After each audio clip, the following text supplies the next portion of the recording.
Hi there, Year 8 Math team. We're going to take some time today to talk about our Term 4 focus for warm-ups. Now, the reason we're doing this is because problem solving is part of our explicit improvement agenda, and it is also a great opportunity to prepare our students for NAPLAN in 2020. So what we're going to do in Term 4 is we're going to use our group's Year 7 NAPLAN data, which is our most current piece of data for our Year 8 cohort.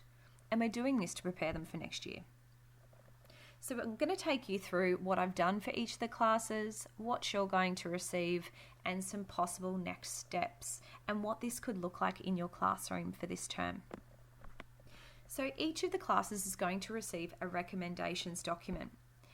And what I've done is I've identified warm-up questions from the calculator and non-calculator paper.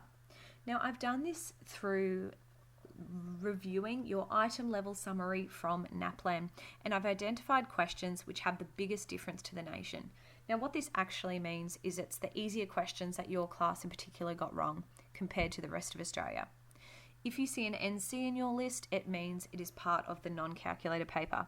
In addition to this, you're going to receive the calculator and non-calculator paper to project in your classroom. So these are the warm-up questions 8A would be focusing on. Now, in addition to this, you're going to receive an Excel document for your class, and this is their student item responses from their Year 7 NAPLAN paper. So this shows you what questions your students got correct and which ones they got incorrect. Now, if it is shaded, they obviously got it correct, but it also shows you what responses your students came up with. So from this information, you could project this into your classroom. I've also given you a hard copy to put up as a poster, as a document for you to interact with your students. So from this document, I've also gone through and identified the biggest misconceptions in your class. Now, when I'm talking a misconception, it means that most of your students chose the same incorrect answer. That means that there's some sort of misconception there that is consistent with your class. For example, we have question 13, 24, 27, and 28 for 8A, and it shows you what the answer is and what same letter they chose. For example, let's have a look at question 13. Now, the answer is obviously C, but the other students chose B. Now, that's a really good point for discussion with your students as to why they all chose the same incorrect answer. So in addition to those documents, I've attached those PDFs. Now those PDFs are the item level summaries from one school, and it projects the question, and underneath it, it also looks at possible reasons of why your students might have chosen the same incorrect answer. So I would be exploring these questions a little bit more deeply in your classroom and trying to address areas of where your students went wrong. So what you'll receive from me is you'll receive a digital copy of both the tests and this folder that you can see in front of you, and you'll have a hard copy of your recommendations, each of the PDFs for the item level summaries, and a poster to put into your classroom. So how is it going to look for me in my classroom?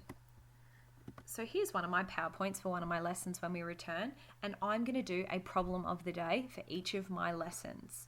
So how it's going to look in my classroom is I'm going to give my students 1 minute to solve it. I'm going to talk to them about what they think the correct answer is. We're going to talk about how can we solve it. And this is where I'm going to get my students up to interact with the board to show them that there's multiple pathways to get to a solution. We're then going to talk about what is the best incorrect answer. So what is the best incorrect option and why people would have chosen that. And then I'm also going to discuss some possible links to the curriculum and where they would have learnt this in mathematics.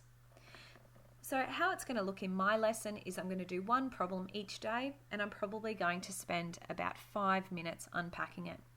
If I do that for each lesson for the rest of the term, I will be going through roughly 30 problems with my students. I'm going to spend a little bit more time, however, on those misconceptions, and they really differ from class to class. So that's what we're going to be doing in term 4. If you need any support getting this going in your classroom, please get in touch. Come and see me in my office or send me an email. And I hope you're having a great holiday. Thanks very much.